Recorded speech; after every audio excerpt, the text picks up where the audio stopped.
Hi friends, നമസ്കാരം. നമ്മുടെ ഇഷ്ടവിശേഷമായ പവിത്രത്തിന്റെ വിശേഷമായിട്ടാണ് വന്നിരിക്കുന്നത്. എല്ലാവർക്കും നല്ലൊരു ദിവസം ആശംസിച്ചുകൊണ്ട് തന്നെ വിശേഷത്തിലേക്ക് പോകാം.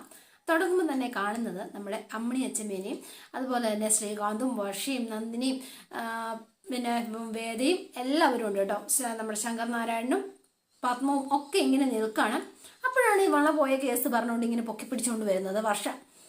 അപ്പം അച്ചമ്മ എല്ലാം കൂടെ ദേ പൊളിച്ചടുക്കി വെച്ചിരിക്കുകയാണ്. ദേ ഈ അമ്മിണി അച്ചമ്മയ്ക്ക് ഒരു ശീലമുണ്ട് കേട്ടോ. എന്താണെന്നറിയോ? ഒരു വീഡിയോ പിടുത്തം. അതുകൊണ്ടേ അതിനുള്ള തെളിവുകളെല്ലാം ദേ ഈ ഫോണിലുണ്ട്, ആർക്ക് വേണമെങ്കിലും പരിശോധിക്കാം എന്ന് പറഞ്ഞു. അപ്പൊ ശ്രീകാന്തും വർഷയും ആടി കിട്ടിയ പോലായി. നന്ദിനിയുടെ കാര്യവും പറയണ്ടല്ലോ. ഇന്നലെ ഉച്ചയ്ക്ക് വർഷയുടെ പിന്നാലെ സൂത്രത്തിൽ ഈ നന്ദിനി കയറി പോകുന്നത് കണ്ടപ്പോ വെറുതെ ഒരു സംശയം തോന്നി. ഞാൻ പിന്നാലെ ചെന്നതാണ്. ഞാൻ ചെയ്യുന്നത് എന്റെ കുടുംബത്തെ അപമാനിക്കാനാണ് എന്ന് മനസ്സിലായപ്പോ ഒളിച്ചു നിന്ന മുഴുവനും കേട്ടു. ക്യാമറയിലും ഞാൻ പകർത്തുകയും ചെയ്തു. അപ്പൊ അച്ചമ്മ ബുദ്ധിമതിയായിട്ട് ഇവര് 3 പേരും സംസാരിക്കുന്ന കാര്യങ്ങളെല്ലാം വളരെ സൂത്രത്തിൽ ആള് ഫോണിൽ പിടിച്ചു. ആ നിമിഷം മുതൽ നന്ദിനിയുടെയും വർഷയുടെയും പിറകെ ഞാനൊരു നിഴലായി തന്നെ ഉണ്ടായിരുന്നു എന്ന് പറഞ്ഞു. ആ വർഷ ആ വളയെടുത്ത് നന്ദിനിയുടെ കയ്യിൽ കൊടുക്കുന്നതും നന്ദിനി അത് കൊണ്ടുപോയി ആ ശ്രീജയുടെ ബാഗിൽ കൊണ്ട് വെക്കുന്നതുമൊക്കെ ഞാൻ കണ്ടിരുന്നു എന്ന് പറഞ്ഞു. അവര് എന്താ പറയാ, വർഷ നന്ദിനി പോയ ഉടനെ തന്നെ അച്ചമ്മ അത് പതിയെ ആ ബാഗിൽ നിന്ന് എടുത്തു മാറ്റിയിരുന്നു. എന്നിട്ട് ശ്രീജയും ഒക്കെ പോയ ശേഷം എല്ലാവരും ഇന്നലെ രാത്രി ഉറങ്ങിയതിന് ശേഷം ഞാനാണ് അത് കൊണ്ടുപോയി ആ ചെടിച്ചട്ടിയിൽ ഇട്ടത്. ഇന്ന് രാവിലെ ഇതിവിടെ ചർച്ചാ വിഷയമാണെന്ന് എനിക്ക് നന്നായി അറിയാമായിരുന്നു. അതുകൊണ്ട് തന്നെയാ ഞാൻ എല്ലാം കാത്തു വെച്ചത്. ഇനി നന്ദിനിയും വർഷയും ശ്രീകാന്തും പറ, ആരാ യഥാർത്ഥ മോഷ്ടാവ്? നിങ്ങൾ 3 പേരും വേണം ഇതിന് ഉത്തരം പറയാൻ എന്ന് പറഞ്ഞു. അപ്പൊ എല്ലാവരും പരസ്പരം ഇങ്ങനെ നോക്കുകയാണ്. എന്താണെങ്കിലും ശങ്കർനാരായണന് സഹിക്കാൻ പറ്റിയില്ല കേട്ടോ. ആള് നേരെ അങ്ങോട്ടേക്ക് വന്നിട്ട് ഒറ്റയടി അങ്ങോട്ട് വെച്ച് കൊടുത്തു നമ്മുടെ ശ്രീകാന്തിന്റെ കരണം തീർത്ത്. എടാ മാറി എന്ന് വിളിച്ചുകൊണ്ടാണ് സംസാരിക്കുന്നത് തന്നെ. നീയ ഇമ്മാതിരത്തെ വൃത്തികെട്ട പണി കാണിച്ചല്ലേ നീയ. ദേ ഇനി എന്റെ മുന്നിൽ നിന്നെ കണ്ടു പോവരുത് എന്നോട് പറഞ്ഞു. പോടാ, പോകാനാ നിന്നോട് പറഞ്ഞത്. ശ്രീകാന്തിന് ഇതിലും വലിയൊരു അപമാനം ഇനി കിട്ടാനില്ല. എല്ലാവരുടെ മുന്നിൽ വെച്ച് നല്ല സൂപ്പർ അടിയാണ് വാങ്ങിച്ചത്. അപ്പൊ വർഷ അവിടെ നിൽക്കുകയാണ്. അപ്പൊ പത്മ അങ്ങോട്ടേക്ക് വന്നിട്ട് എല്ലാവരുടെ മുൻപില് ഞങ്ങളെയൊക്കെ ഇങ്ങനെ നാണം കെടുത്തിട്ട് എന്ത് കാണാനാ വർഷ നീ നിൽക്കുന്നത്? വിളിച്ചോണ്ട് പോടാ ഇവളെ എന്ന് പറഞ്ഞു. അപ്പൊ വർഷയും പതുക്കെ അകത്തേക്ക് കയറി ചെല്ലുകയാണ് കേട്ടോ. അപ്പൊ ശ്രീകാന്ത് വാങ്ങിക്കാനുള്ളത് വാങ്ങിച്ചു, വർഷയ്ക്കും കിട്ടാനുള്ളതൊക്കെ കിട്ടി. നിനക്ക് തൃപ്തിയായല്ലോ? വേണ്ട വേണ്ട എന്ന് ഞാൻ അപ്പ പറഞ്ഞതാ.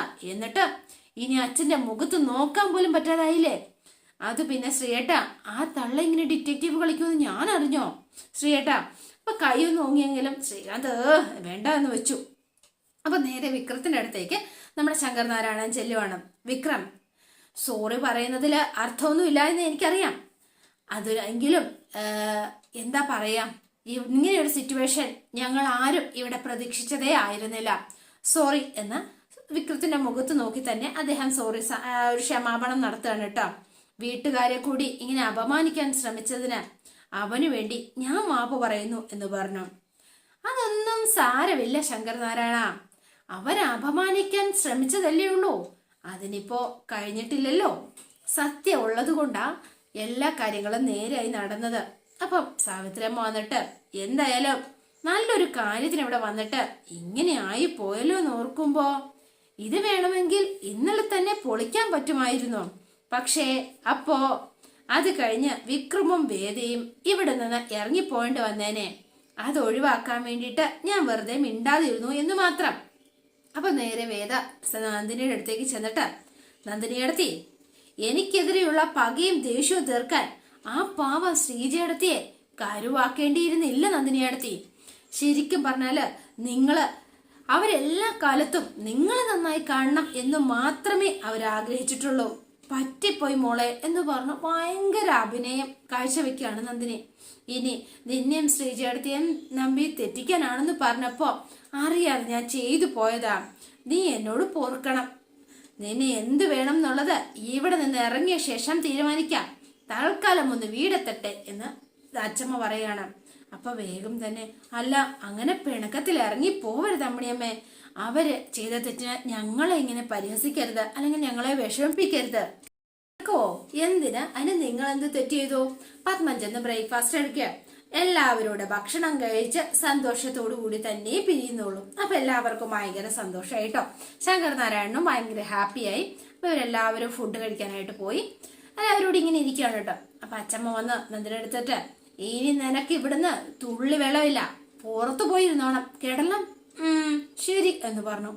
എന്നിട്ട് വേദനെയും വിക്രത്തിനെയും ഫുഡ് കഴിക്കാനായിട്ട് വിളിക്കുകയാണ്. അപ്പൊ എല്ലാവരും ഫുഡ് കഴിക്കാനിരുന്നു. നന്ദിനിയാകെ നാണം കെട്ട് ചമ്മി തല കുനിച്ചു പിടിച്ച് നിൽക്കുകയാണ്.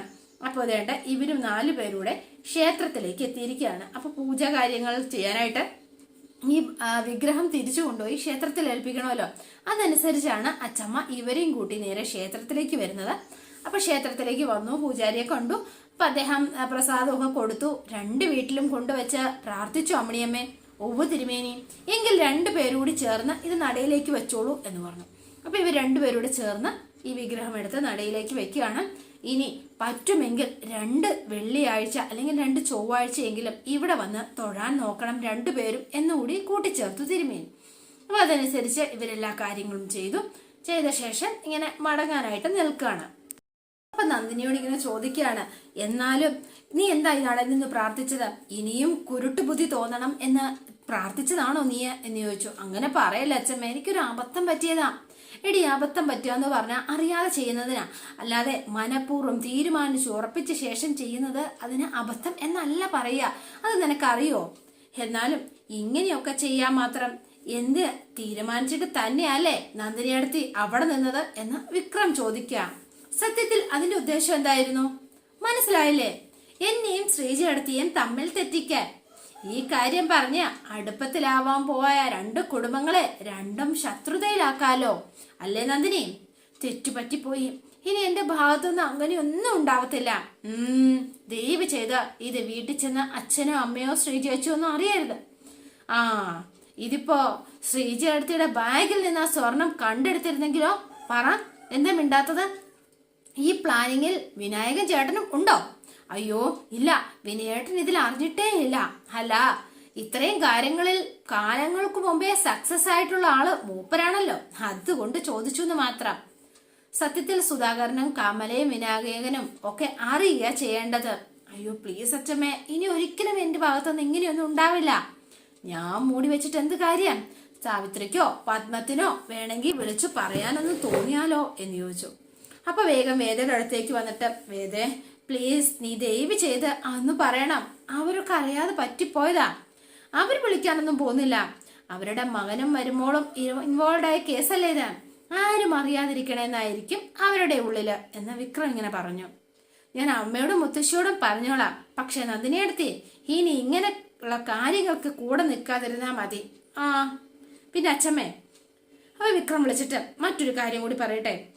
അതെ അച്ഛമ്മ എന്ത് പറഞ്ഞാലും ഞാൻ അനുസരിച്ചിട്ടേ ഉള്ളൂ. ദാ ഇപ്പോ ഈ നിമിഷം വരെ, ഈ നാടകത്തിന് വരെ ഞാൻ കൂട്ടുനിന്നു. ഇനി അച്ഛമ്മ ദയവ് ചെയ്ത് എന്നോടൊന്നിനും ആവശ്യപ്പെടരുത്. ദേ ചൊവ്വ വെള്ളി എന്ന് പറഞ്ഞോണ്ട് എന്നെ വിളിച്ചോണ്ട് പോരാൻ നിൽക്കരുത് എന്നാ ഉദ്ദേശിച്ചത്. പറഞ്ഞില്ല എന്ന് വേണ്ട. അപ്പൊ വിക്രം, ഞാൻ ഇറങ്ങുക, അത്യാവശ്യമായിട്ട് എനിക്ക് പോണം. എടാ എന്ന് വിളിച്ചു. എന്താ? അതെ, നീ അങ്ങോട്ടേക്കല്ലേ പോണത്, ഇവരും കൂടെ കൂട്ടിക്കോ, ഞാൻ തറവാട്ടിലേക്കാ പോണത് എന്ന് പറഞ്ഞു. അതെ, ഒരുപാട് കാര്യങ്ങൾ സ്വന്തമായി ചെയ്യാൻ പ്രാപ്തിയുള്ള ആളാ അവള്, അതുകൊണ്ട് അവള് താനിയെ വീട്ടിലേക്ക് എത്തിക്കോളും എന്ന് പറഞ്ഞ് വിക്രം അങ്ങ് പോയി. അപ്പം നേരത്തേതിലും ഒരുപാട് മാറി അല്ലേ വിക്രം? അല്ലേ മോളെ? അതെ അച്ഛമ്മേ. അല്ലെങ്കിൽ ഇങ്ങനെയുള്ള കാര്യത്തിനൊക്കെ വിക്രം കൂട്ടു നിൽക്കുമെന്ന് തോന്നുന്നുണ്ടോ? അപ്പൊ നന്ദിനി ഇങ്ങനെ അച്ഛമ്മയെ നോക്കിട്ടാ, തള്ളേ നിങ്ങൾ എല്ലാവരുടെയും മുന്നിൽ വെച്ച് എന്നെ അപമാനിക്കുകയും തല്ലുകയും ചെയ്തു അല്ലേ? നിങ്ങൾക്കുള്ള പണി ഈ നന്ദിനി തന്നിരിക്കും എന്ന മനസ്സുകൊണ്ട് ഇങ്ങനെ പറഞ്ഞ് നിൽക്കാണ്. അപ്പൊ വിക്രം നേരെ ചെല്ലുന്ന വർക്ക്ഷോപ്പിലേക്കാണ്. സജീവൻ വന്നിട്ട്, എന്തിയെ വിക്രം വന്നില്ലേ ജോസഫെ?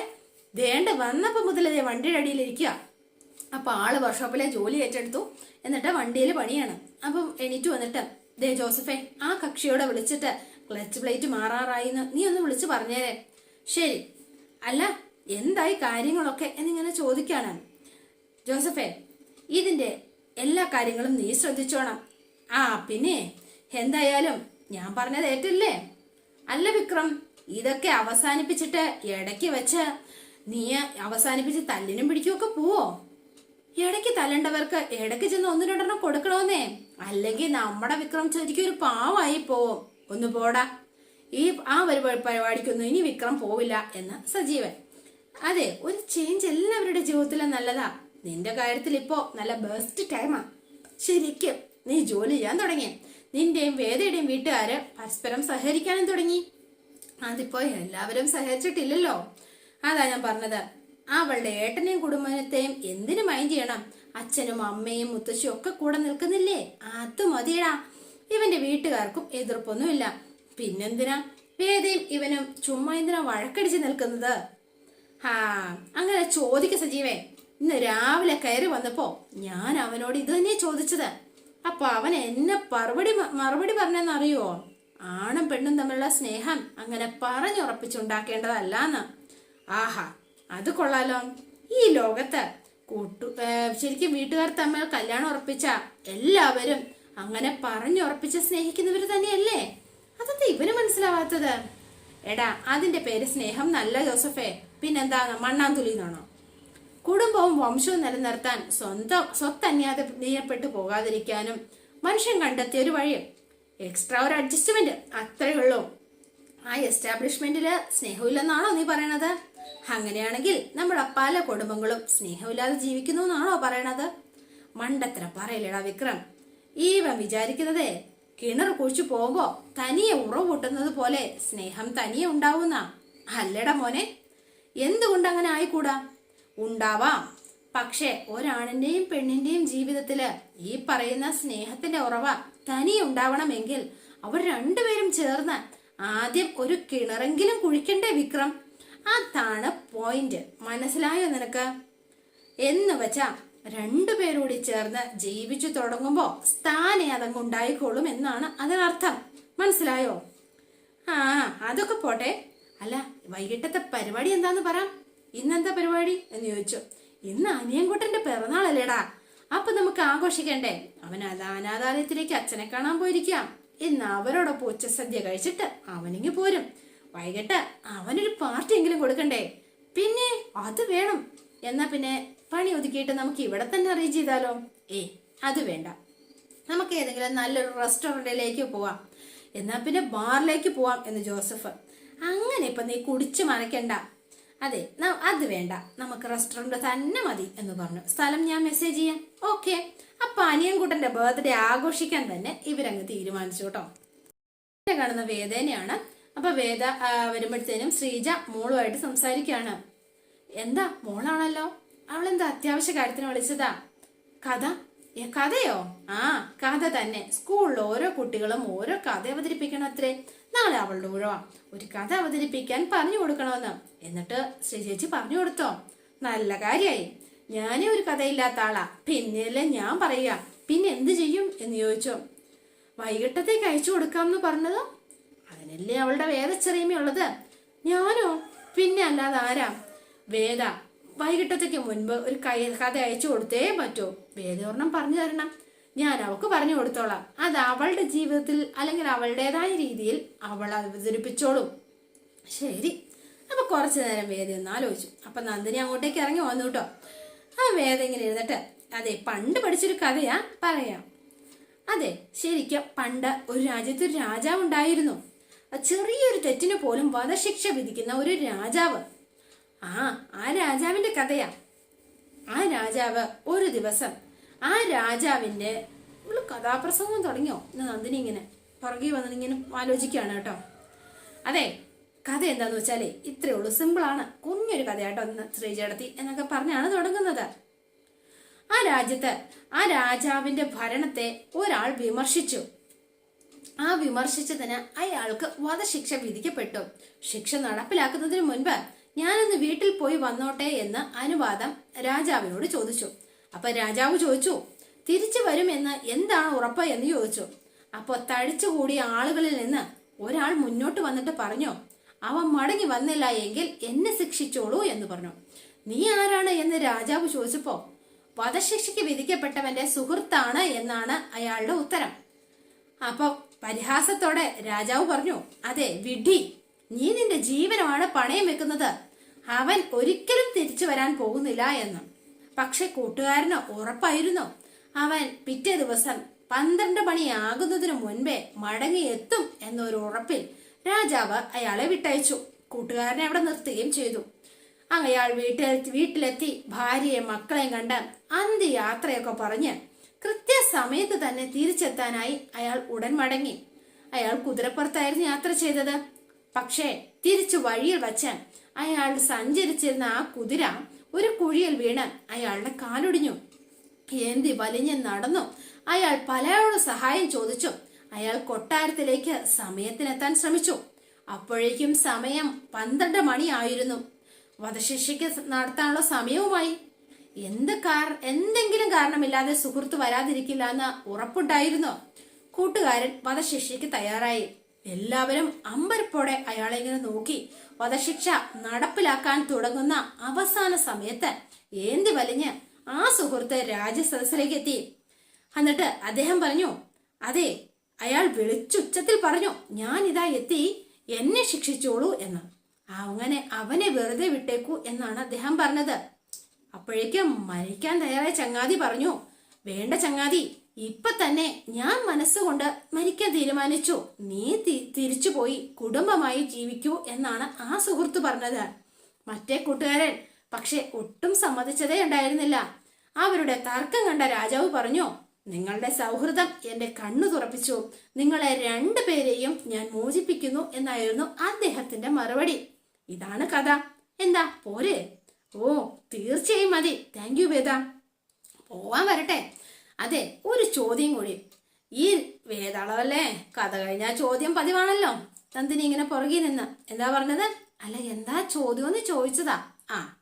ഇതിലെ 2 കൂട്ടുകാരുടെയും സ്വഭാവമുള്ള ഒരാള് ഈ വീട്ടിലുണ്ട്. ആരാണെന്ന് അറിയോ നന്ദിനി അടുത്തേക്ക്? ഇല്ല, വിക്രം എന്ന് പറഞ്ഞു. അല്ലാണ്ട് ആര്? ശരിക്കും പറഞ്ഞാൽ അത് തന്നെയല്ലേ സത്യത്തിൽ. സൗഹൃദത്തിന് വേണ്ടി ജീവൻ പോലും കളയാൻ മടിയില്ലാത്ത ആ 2 ചങ്ങാതിമാരോട് ചേർന്നതാണ് ദാ വിക്രം. കൊള്ളാം. ഈ സമയത്താണ് മാഷി കഥയൊക്കെ കേട്ടോണ്ട് ആളെ ഇറങ്ങി വരുന്നത്. കഥ കൊള്ളാം എന്ന് പറഞ്ഞു മാഷ്.